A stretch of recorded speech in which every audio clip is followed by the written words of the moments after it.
दोस्तों, बुध ग्रह जो कि बहुत अच्छे समझदार इंटेलिजेंट ग्रह हैं, चंचल स्वभाव के हैं और शीघ्र रिजल्ट देने वाले ग्रह हैं। बुध एक ऐसा ग्रह है जो बहुत जल्दी चीज़ों को रिजॉल्व करने में विश्वास करता है। बुध की एक नेचर है, जैसे ग्रह के साथ होता है उसी के अनुसार अपना जो रिज़ल्ट है वो देना प्रारंभ करता है। आज के इस वीडियो के माध्यम से मैं आपको यही बताने की कोशिश करूंगा कि बुध ने 10 अक्टूबर को 11:19 पर सुबह राशि परिवर्तन किया है और 29 अक्टूबर तक जो बुध हैं वो रहेंगे तुला राशि में। यानी कि लगभग 19 दिन का समय रहेगा, 19-20 दिन का। इन 19-20 दिनों के अंदर बुध आपको क्या दे सकते हैं, क्या आपसे ले सकते हैं, और बुध के रिजल्ट को कम करने में क्या किसी दूसरे ग्रह का रोल भी रहेगा क्या, ये भी चर्चा आज आपके साथ में करूंगा। तो सबसे पहले आपको सादर प्रणाम करता हूं। हमारे YouTube चैनल से, फेसबुक से, इंस्टाग्राम से जुड़े रहने के लिए धन्यवाद व्यक्त करता हूं। और वीडियो की शुरुआत करूं उससे पहले आपको बताना चाहता हूं कि बुध का जो रोल है हमारी लाइफ में बहुत ही ज़्यादा अधिक है। बुध के जो अधिदेवता हैं वो विष्णु हैं। बुध को प्रसन्न करने के लिए गणेश जी की उपासना का विधान बताया गया है। और ये जो प्लैनेट है, अगर आप ये निम्नलिखित कार्यों में हैं जो मैं अभी आपसे शेयर करने जा रहा हूँ, तो ये वीडियो आपके बहुत काम आने वाली है। तो ध्यान से सुनिएगा। सबसे पहले सादर प्रणाम करता हूँ। चैनल से जुड़े रहने के लिए हार्दिक धन्यवाद देता हूँ, और अगर नए हैं, फॉलो नहीं किया तो फॉलो भी ज़रूर करें। ये एस्ट्रोलॉजी से जोड़ता है, ये चिकित्सा संबंधी कार्यों को भी कराता है। अगर आप चिकित्सा से जुड़े हुए हैं तो आपके काम आने वाली है वीडियो। आप कानून से जुड़े हुए हैं या फिर आप अध्यापन का काम करते हैं, संपादन का काम करते हैं, आपके लिए ये वीडियो है। आप चित्रकारिता से जुड़े हुए हैं, आपके लिए बहुत अच्छी रहने वाली है ये वीडियो। आपका तर्क वितर्क का काम है, आपका कंसल्टेशन का काम है, आपका लाइजनिंग रिलेटेड वर्क है, आपका अभिनय से जुड़ा हुआ काम है, वकालत का काम है, आप बौद्धिक स्तर के कार्य करते हो, आप कपूर का काम करते हो, इत्र का काम करते हो, आप सुगंधित तेल का काम करते हो, आप जो कंसल्टेशन में भी विशेष रूप से आप एस्ट्रोलॉजी या यंत्र मंत्र तंत्र इससे जुड़े हुए हो, आप कंप्यूटर में विशेष रूप से आईटी की फील्ड से जुड़े हुए हो, आपके लिए वीडियो बहुत काम आने वाली है। ये मैं आपको 100% कह देना चाहता हूँ अपनी इस वीडियो के माध्यम से। देखिए, विषय ये उठता है कि आखिर बुध आपके लिए क्या लेकर के आएंगे। अब बुध वही लेकर के आएंगे जो उनके पास में डिपार्टमेंट होगा, जो उनके पास दायित्व होगा। अगर दायित्व पैसे का होगा तो पैसा देंगे, अगर दायित्व होगा परिवार के सुख का तो परिवार का सुख देंगे। यानी कि जैसा डिपार्टमेंट उस अनुसार उनका जो फल है वो आपको प्राप्त होगा। तो मैं अब सबसे पहले आपसे बात करूंगा राशि के अनुसार तुला के बारे में कि आखिर तुला वालों के लिए बुध कैसा रिजल्ट देने वाले हैं। तो मैं यहाँ पर अभी अक्टूबर राशिफल की आपको एग्जाम्पल की कुंडली के तौर पर दिखाऊंगा ताकि आप समझ पाएँ। ये आ चुकी है तुला राशि। बुध के पास डिपार्टमेंट है आपके सबसे महत्वपूर्ण भाव का जो कि भाग्य होता है, और एक डिपार्टमेंट है खर्च का यानी कि 12th हाउस का। इन दो हाउस के लॉर्ड होकर के बुध आपके शरीर पर यानी कि तुला राशि में यानी कि फर्स्ट हाउस में ट्रांजिट करेंगे। अब इस घर में बुध का रहना ये आपके लिए, वैसे तो यहाँ पर बुध स्थान बली भी होगा क्योंकि तुला राशि में शुक्र की में है, और जिस समय पर ट्रांजिट होगा बुध का उस टाइम पर बुध और शुक्र की युति भी रहेगी। युति का मतलब है कि दोनों साथ रहना, क्योंकि बुध 13 तारीख को सुबह राशि परिवर्तन शुक्र 13 तारीख को सुबह परिवर्तन कर रहे हैं 6 बजे, और बुध का परिवर्तन हो रहा है 10 अक्टूबर को सुबह 11 बजे तुला राशि में। तो यानी कि इन दोनों का एक योग बन जाएगा बुध शुक्र का।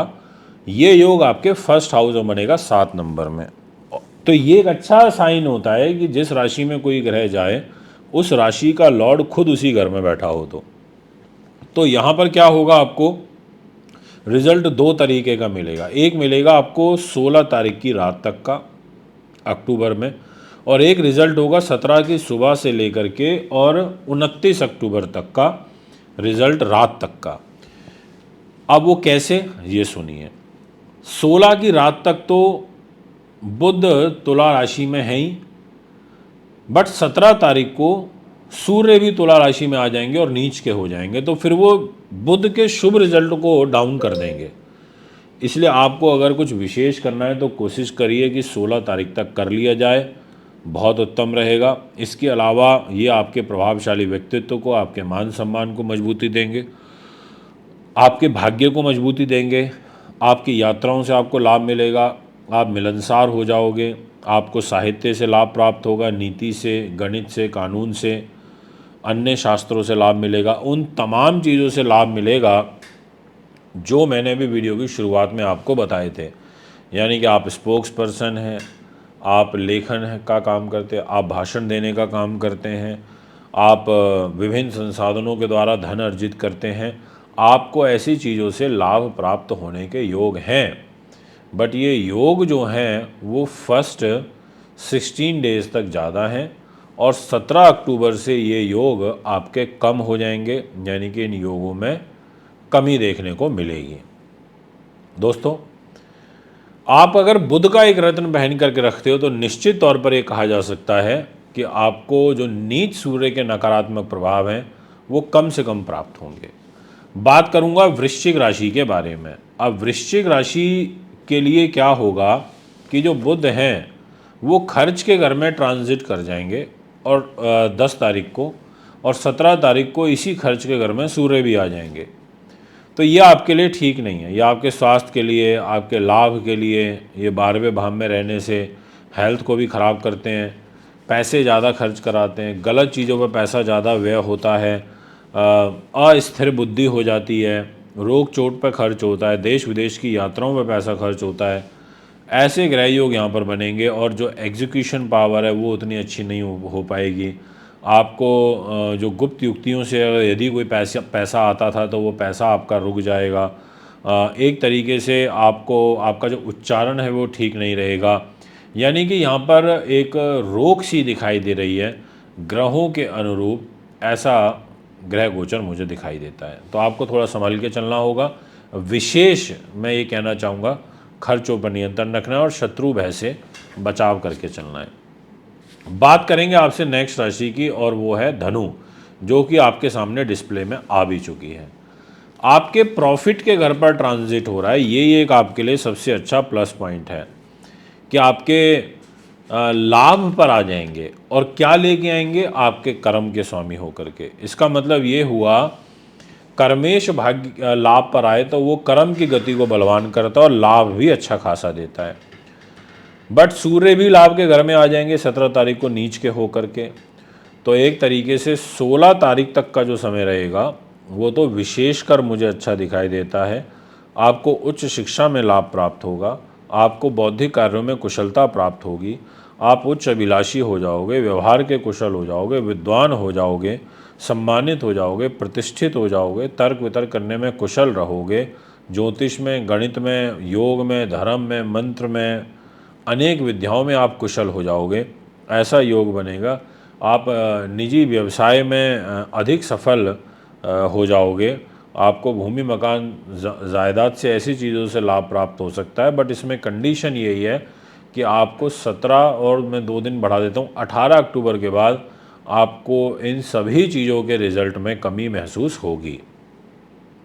यदि मकर राशि की बात करी जाए तो मैं ये कहना चाहूँगा कि आपके लिए मकर वालों जो ग्रह गोचर रहेगा उसके अनुसार आपके कैरियर के घर पर बुध का ट्रांजिट होगा, और वो भी भाग्य के लॉर्ड होकर के जो बुध हैं वो आपके कर्म भाव पर आएंगे। अब ऐसी स्थिति में 10th हाउस वैसे तो अच्छा होता है, बट सूर्य भी नीच के होकर के 17 अक्टूबर को आ जाएंगे। तो ऐसे में मैं यही कह सकता हूँ कि आपको थोड़ा धैर्य से काम लेना है।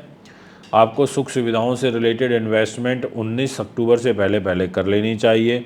आप अपने पुरुषार्थ से व्यवसाय एवं धन उन्नति करने वाले बनोगे। आपको यहाँ पर बुध को ताकत दे के रखनी पड़ेगी। ओम बुध बुधाय नमः का आपको गणेश जी की उपासना करनी चाहिए, अच्छा रहेगा।